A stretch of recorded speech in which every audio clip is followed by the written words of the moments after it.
জীবনে না পাওয়ার হিসেব অগন্তি, তবু সেই সব না পাওয়ার ভিড়ে ভ্রমণ আমার কাছে এক বড় পাওয়া।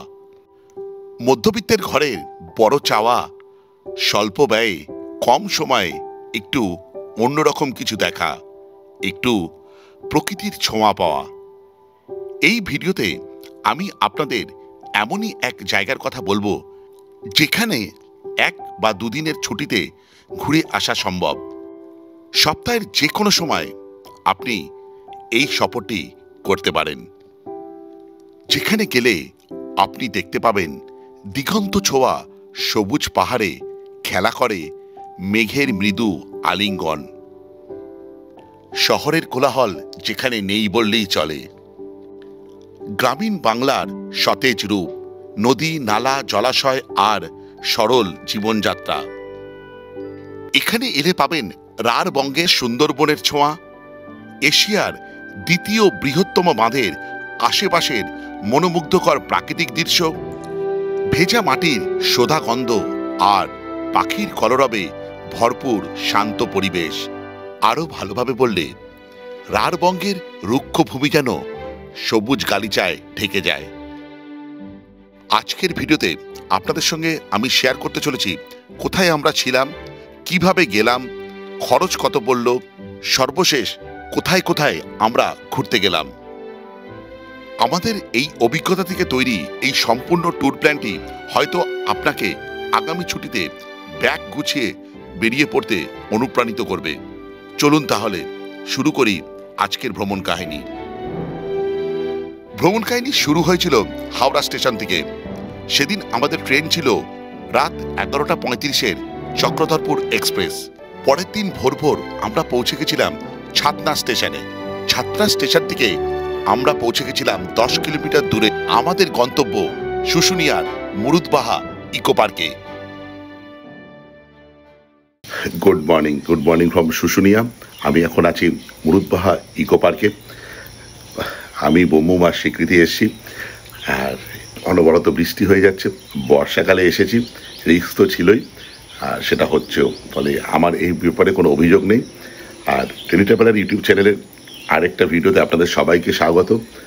আর এখানকার টেম্পারেচার এখন দেখাচ্ছে 25 ডিগ্রি সেন্টিগ্রেড, কিন্তু আমার মনে হচ্ছে হাঁটু ঠান্ডা হবে। জানি না ঠিকঠাক টেম্পারেচার দেখাচ্ছে কিনা। কলকাতায় শুনছি তো অনবরত বৃষ্টি হচ্ছে। আমি এখন দাঁড়িয়ে আছি হচ্ছে মুরুদবাহা ইকো পার্কের একটা ডুপ্লেক্স বাংলো আছে, সেখানে দাঁড়িয়ে আছি। আর এই প্রকৃতিকে এখান থেকে দাঁড়িয়ে দাঁড়িয়ে অনুভব করার চেষ্টা করছি, একবার আপনাদের সঙ্গে শেয়ার করি। দেখুন, হালকা হালকা ড্রিজেল হচ্ছে, আর চারদিকে সবুজ, আরও যেন সবুজ হয়ে উঠেছে। মেঘ আস্তে পিস্তে ধরেছে পাহাড়ের চূড়াকে। এটা কিন্তু প্রমিনেন্টলি দেখা যায়। আমি এর আগে 2বার এসেছি এখানে। ওয়েস্ট বেঙ্গলে যে কটা পছন্দের জায়গা আছে, এটা তার মধ্যে অন্যতম জায়গা। এত দারুণ লাগে শুশুনিয়াতে এসে। কোনোবার বর্ষাকালে আসা হয়নি তো এবারে এখানে আসার চয়েস কিন্তু একান্তই বোম্বুমার স্বীকৃতি ছিল যে আমরা এখানে এসে থাকবো। এই জন্যই এবার এখানে আসা। বর্ষাকালে শুশুনিয়ার রূপ চাক্ষুষ করা। চলুন একটা রুম দেখিয়ে দিই এই ডুপ্লেক্সের। আচ্ছা, ডুপ্লেক্সে 2টো রুম আছে, এই একটা। আমি একটাই রুম দেখাই আপনাদের। সেটা হচ্ছে এরকম একটা বেড আছে যেখানে 3 জন অকুপাই করতেই পারবেন, কোনো অসুবিধায়। দুদিকে 2টো ওয়াল ফ্যান দেওয়া রয়েছে, জানলায় 1, 2, 3টে। দারুণ। আর রুমটা বিশাল বড় বললেও কম বলা হবে, বিশাল বড়। 2টো চেয়ার আছে, টিভি আছে। এই হচ্ছে রুমটা।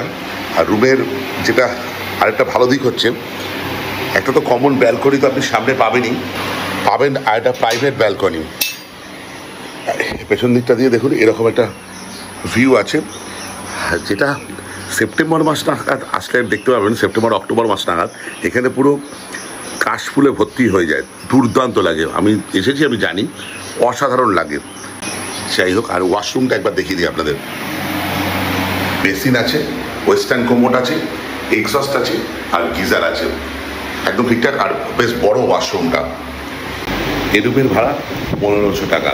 আমি এনাদের কন্ট্যাক্ট ডিটেলস স্ক্রিনে বা ডিসক্রিপশানে দিয়ে দেবো, চাইলে যোগাযোগ করতে পারেন। আমি যে রুমটাতে রয়েছি সেটাও একবার আপনাদের দেখাই। আমি এই ডুপ্লেক্সটা আমার খুব প্রিয় বলে এটা দেখালাম, এটাও আমার খুব প্রিয়। যাই হোক, চলুন একবার আরেকটা রুমও দেখিয়ে নিই আপনাদের, তারপর আজকের ব্লগটা কন্টিনিউ করছি। এইখান থেকে দেখুন দুর্দান্ত লাগছে, অসাধারণ। এটা ওনাদের ডাইনিং রুমটা, অসাধারণ। আমাদের রুমে যাওয়ার জন্য এরকম সাঁকো করা রয়েছে, আর সাঁকোর নিচে পাহাড়ের যে জল সেটা বাইরের দিকে প্রবাহিত হয়ে যাচ্ছে। শুশুনিয়া পাহাড় থেকে যে আগত জল সেটা এখান দিয়ে বাইরে একটা ছোট্ট ক্যানেলের মাধ্যমে বাইরে বেরিয়ে যাচ্ছে। এই দেখুন সাঁকোটা, দারুণ। আমি যে রুমটাতে রয়েছি সেটা হচ্ছে 106। এখানকার কটেজগুলোর একটা নাম আছে, আমাদের কটেজটার নাম চারুলতা। চলুন প্রবেশ করি। প্রবেশ করে যাচ্ছে, এখানটা বেশ ফাঁকা জায়গা রয়েছে, এখানে আপনি আপনার জুতো বা আপনি বসে জুতো পরতে পারেন, বেশ ফাঁকা জায়গা। এবং আমরা তো ভিজে ছাতাটাও মেরেছিলাম। এখানে একটা ডাইনিং টেবিল দিয়ে আছে, বসে খাওয়া দাওয়া করতে পারেন, অনেকটা জায়গা। দেখুন এই দিকে হচ্ছে আমাদের রুমটা, আমাদের লাগেজগুলো সরিয়ে দিয়েছি, তারপর আমি ভিডিওটা করছি। সব কটা লাইট জ্বালাইনি। এখানে দেখুন 4টে বেড আছে, একটা ডাবল বেড, দুটো সিঙ্গেল বেড, 4 জন থাকতে পারে।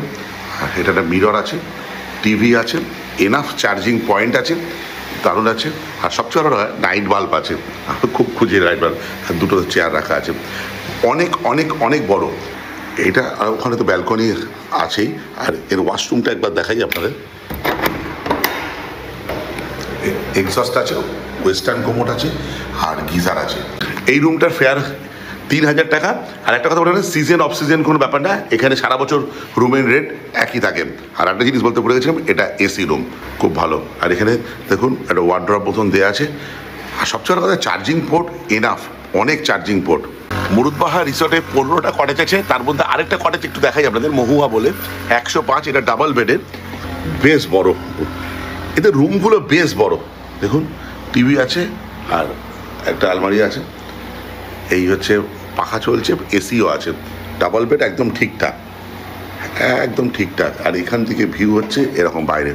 একটা ব্যালকনি আছে যেখান থেকে সারাক্ষণ আপনি শুশুনিয়া পাহাড় এবং সবুজ দেখতে পারবেন। এদিকে জানলা রয়েছে, চার্জিং পোর্ট এনাফ, জামা কাপড় ঝরানোর হুক রয়েছে, ওইদিকে ওয়াশরুমটা আছে। স্পেসটা শুধু দেখুন, এই দেখুন প্রচুর স্পেস, প্রচুর, অনেকটা দারুণ। ওয়াশরুমটা, এখানে একটা বেসিন আছে, আর ওয়েস্টার্ন কোমোড আছে, আর গিজার তো আছেই। এই রুমটার ভাড়া হচ্ছে 1800 টাকা সারা বছর। সিজন অফ সিজন ওরকম কোনো ব্যাপারই নেই এখানে। Good morning. Good morning. কেমন লাগছে বৃষ্টির মধ্যে? মজা লাগছে। ও জল ঘাটতে প্রচণ্ড ভালোবাসে। এখন বাজে প্রায় 10টা 15 ইনফ্যাক্ট। একটাই ছাতা এনেছি, অতএব মা মেয়ে ছাতার তলায়, আমাকে ভিজতে ভিজতে যেতে হচ্ছে। আর ওই দিকটা দেখ, ওই দিকটা দেখ কি সুন্দর লাগছে, দেখ।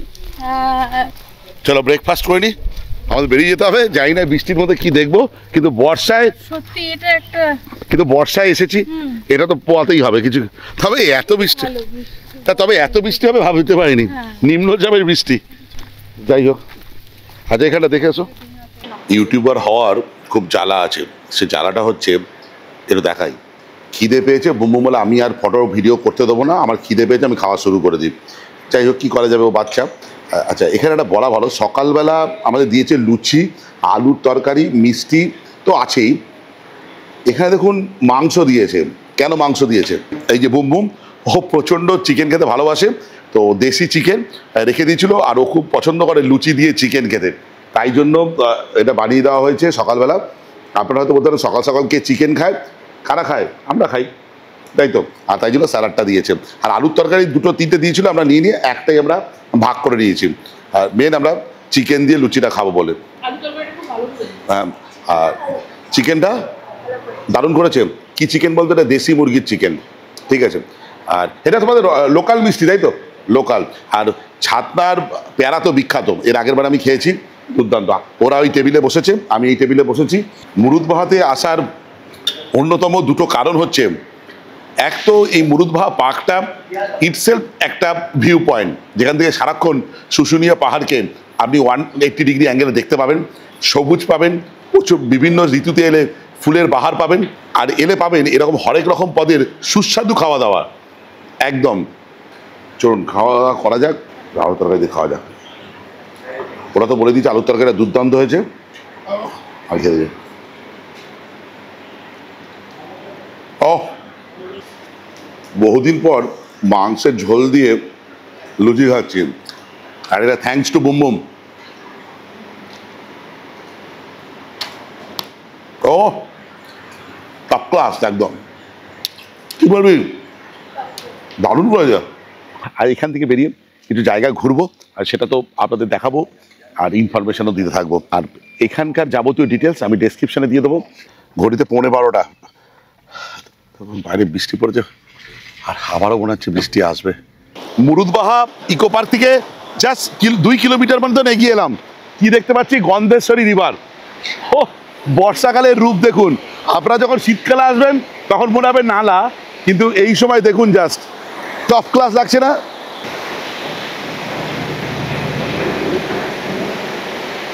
ও এর উৎসস্থল বেশ কাছাকাছি, নামতে পারলে ভালো হতো বলো,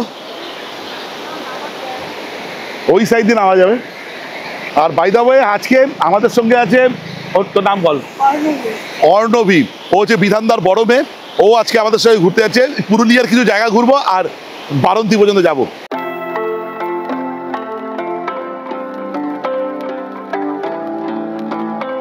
আপনারা পথের শোভা দেখতে থাকুন, আর কিছু ইনফরমেশন দিয়ে নিই।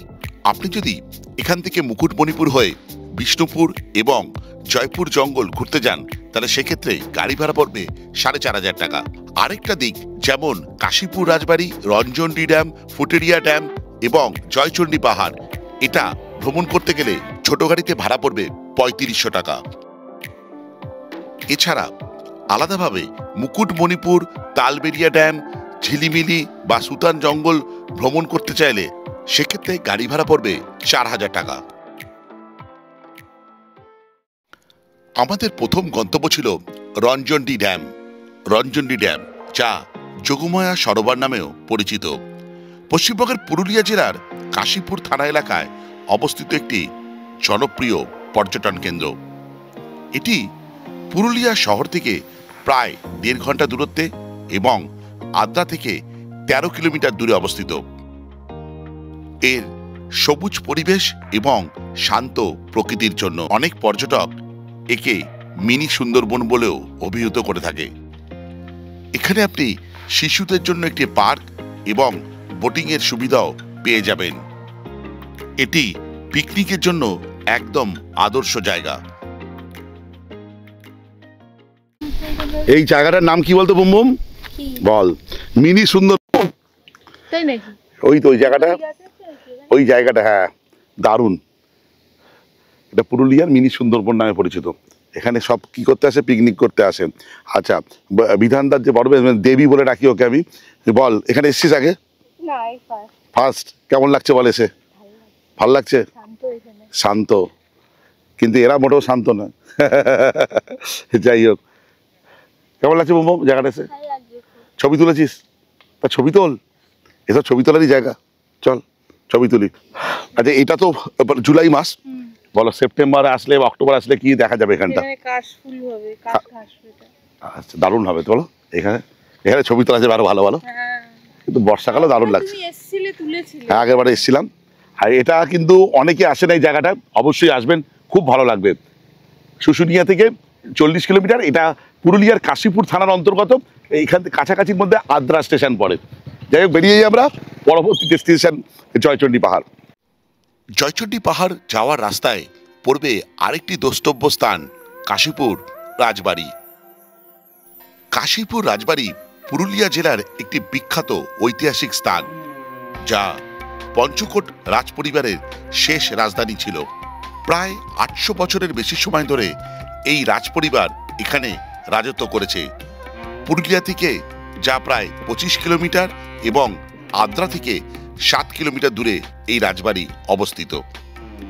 বর্তমানে রাজবাড়ির সাধারণের প্রবেশাধিকার সীমিত, তবে প্রতি বছর দুর্গাপুজোর সময় এর সিংহদ্বার জনসাধারণের জন্য খুলে দেওয়া হয়। কাশীপুর রাজবাড়ি থেকে আমাদের পরবর্তী গন্তব্য ছিল জয়চণ্ডী পাহাড়। এখান থেকে জয়চণ্ডী পাহাড়ের দূরত্ব ছিল 12 কিলোমিটার।